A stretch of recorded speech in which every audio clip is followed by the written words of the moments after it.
Leviticus 27:14 through 34. When a man consecrates his house as holy to the Lord, the priest will assess its value, whether high or low. The price will stand just as the priest assessed it. But if the one who consecrated his house redeems it, he must add a fifth to the valuation price, and it will be his. If a man consecrates to the Lord any part of a field that he possesses, your valuation will be proportional to the seed needed to sow it, at the rate of 50 silver shekels for every 5 bushels of barley seed. If he consecrates his field during the year of Jubilee, the price will stand according to your valuation. But if he consecrates his field after the Jubilee, the priest will calculate the price for him in proportion to the years left until the next year of Jubilee, so that your valuation will be reduced. If the one who consecrated the field decides to redeem it, he must add a fifth to the valuation price, and the field will transfer back to him. But if he does not redeem the field, or if he has sold it to another man, it is no longer redeemable. When the field is released in the Jubilee, it will be holy to the Lord, like a field permanently set apart. It becomes the priest's property. If a person consecrates to the Lord a field he has purchased that is not part of his inherited landholding, then the priest will calculate for him the amount of the valuation up to the year of Jubilee, and the person will pay the valuation on that day as a holy offering to the Lord. In the year of Jubilee, the field will return to the one he bought it from, the original owner.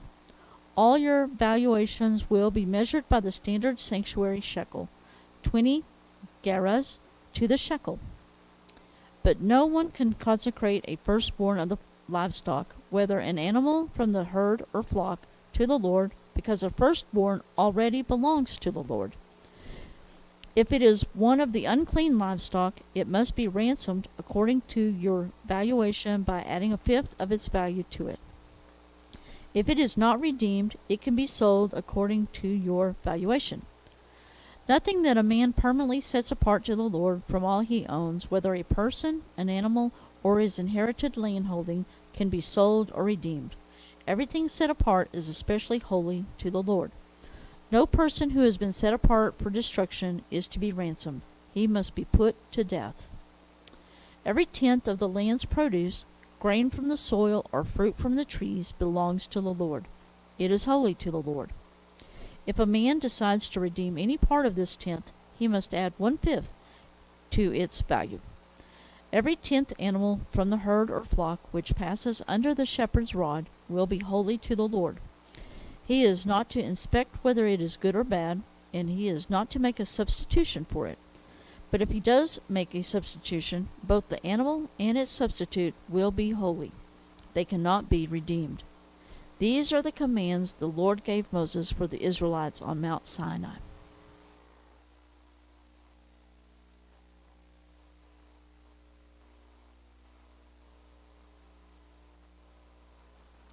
Numbers 1 through 54. The Lord spoke to Moses in the tent of meeting in the wilderness of Sinai on the first day of the 2nd month of the 2nd year after Israel's departure from the land of Egypt. Take a census of the entire Israelite community by their clans and their ancestral houses, counting the names of every male one by one. You and Aaron are to register those who are 20 years old or more by their military divisions, everyone who can serve in Israel's army. A man from each tribe is to be with you, each one of the head of his ancestral house. These are the names of the men who are to assist you. Elazar, son of Shadur, from Reuben. Shalumiel, son of Zurishaddah, from Simeon. Nashon, son of Aminadab, from Judah. Nathaniel, son of Zuar, from Issachar. Eliab, son of Helon, from Zebulun. From the sons of Joseph, Elishama, son of Ammihud, from Ephraim. Gamaliel, son of Pedazur, from Manasseh. Abidan, son of Gideoni, from Benjamin. Ahiezer, son of Ammishaddai, from Dan, Pagiel, son of Ochran, from Asher, Elisaph, son of Duel, from Gad, Ahira, son of Enan, from Naphtali. These are the men called from the community. They are leaders of their ancestral tribes, the heads of Israel's clans. So Moses and Aaron took these men who had been designated by name, and they assembled the whole community on the first day of the second month.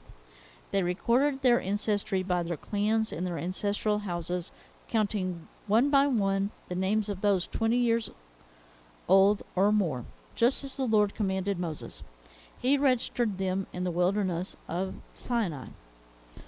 The descendants of Reuben, the firstborn of Israel, according to their family records by their clans and their ancestral houses, counting one by one the names of every male 20 years or more, everyone who could serve in the army, those registered for the tribe of Reuben numbered 46,500. The descendants of Simeon, according to their family records by their clans and their ancestral houses, those registered counting one by one the names of every male 20 years old or more, everyone who could serve in the army, those registered for the tribe of Simeon numbered 59,300. The descendants of Gad, according to their family records by their clans and their ancestral houses, counting the names of those 20 years old or more, everyone who could serve in the army, those registered for the tribe of Gad, numbered 45,650. The descendants of Judah, according to their family records by their clans and their ancestral houses, counting the names of those 20 years old or more, everyone who could serve in the army, those registered for the tribe of Judah, numbered 74,600. The descendants of Issachar, according to their family records by their clans and their ancestral houses, counting the names of those 20 years old or more, everyone who could serve in the army, those registered for the tribe of Issachar, numbered 54,400. The descendants of Zebulun, according to their family records by their clans and their ancestral houses, counting the names of those 20 years old or more, everyone who could serve in the army, those registered for the tribe of Zebulun, numbered 57,400. The descendants of Joseph.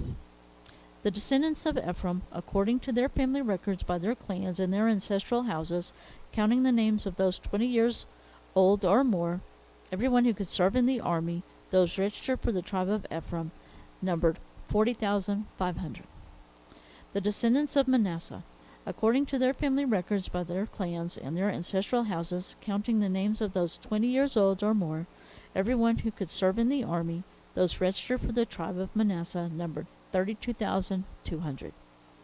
The descendants of Benjamin, according to their family records by their clans and their ancestral houses, counting the names of those 20 years old or more, everyone who could serve in the army, those registered for the tribe of Benjamin, numbered 35,400.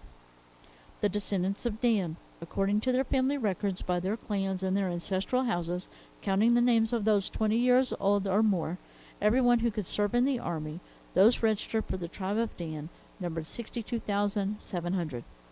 The descendants of Asher, according to their family records by their clans and their ancestral houses, counting the names of those 20 years old or more, everyone who could serve in the army, those registered for the tribe of Asher, numbered 41,500. The descendants of Naphtali, according to their family records by their clans and their ancestral houses, counting the names of those 20 years old or more, everyone who could serve in the army, those registered for the tribe of Naphtali, numbered 53,400. These are the men Moses and Aaron registered, with the assistance of the 12 leaders of Israel. Each represented his ancestral house.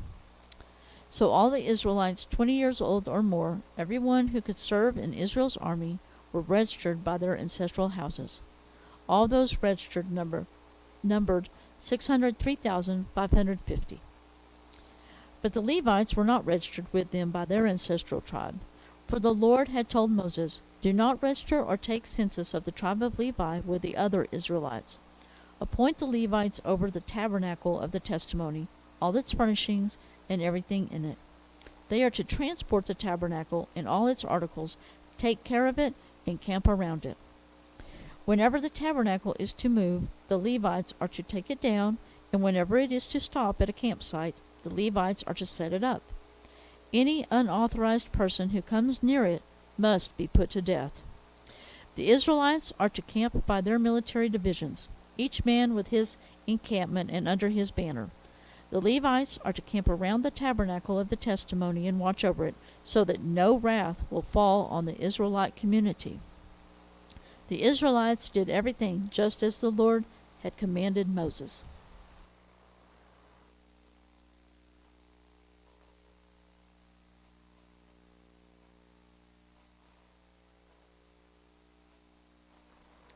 Mark 11, 1-26. When they approached Jerusalem at Bethphage and Bethany, near the Mount of Olives, he sent 2 of his disciples and told them, "Go into the village ahead of you. As soon as you enter it, you will find a young donkey tied there, on which no one has ever sat. Untie it and bring it here. If anyone says to you, 'Why are you doing this?' say, 'The Lord needs it, and will send it back here right away.'" So they went and found a young donkey outside in the street, tied by a door. They untied it, and some of those standing there said to them, "What are you doing untying the donkey?" They answered them just as Jesus had said, so they let them go. Then they brought the donkey to Jesus and threw their robes on it, and he sat on it. Many people spread their robes on the road, and others spread leafy branches cut from the fields. Then those who went ahead and those who followed kept shouting, "Hosanna!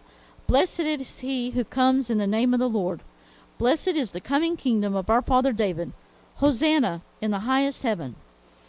And he went into Jerusalem and into the temple complex. After looking around at everything, since it was already late, he went out to Bethany with the 12. The next day, when they came out from Bethany, he was hungry. After seeing in the distance a fig tree with leaves, he went to find out if there was anything on it. When he came to it, he found nothing but leaves, because it was not the season for figs. He said to it, "May no one ever eat fruit from you again." And his disciples heard it. They came to Jerusalem, and he went into the temple complex and began to throw out those buying and selling in the temple. He overturned the money changers' tables and the chairs of those selling doves, and he would not permit anyone to carry goods to the temple complex. Then he began to teach them, "Is it not written, 'My house will be called a house of prayer for all nations'? But you have made it a den of thieves." Then the chief priests and the scribes heard it and started looking for a way to destroy him. For they were afraid of him, because the whole crowd was astonished by his teaching. And whenever evening came, they would go out of the city. Early in the morning, as they were passing by, they saw the fig tree withered from the roots up. Then Peter remembered and said to him, "Rabbi, look, the fig tree that you cursed is withered."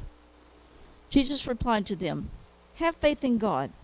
I assure you, if anyone says to this mountain, 'Be lifted up and thrown into the sea,' and does not doubt in his heart, but believes that what he says will happen, it will be done for him.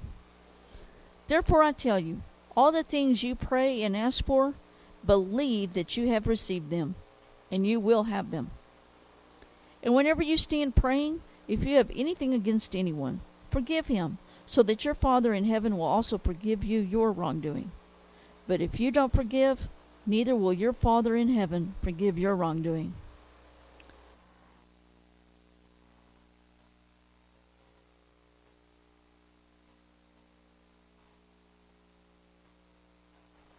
Psalm 46, 1-11.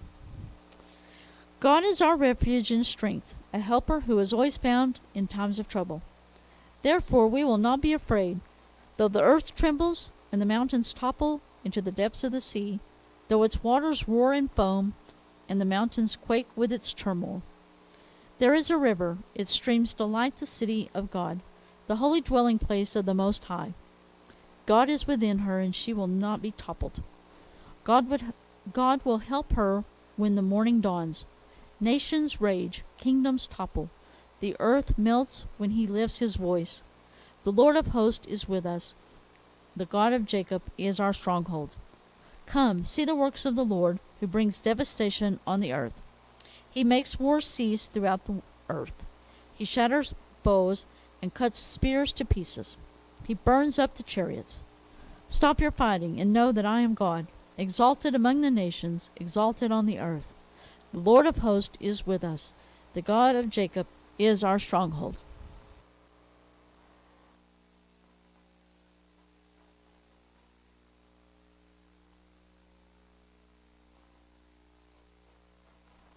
Proverbs 10:23. As shameful conduct is pleasure for a fool, so wisdom is for a man of understanding.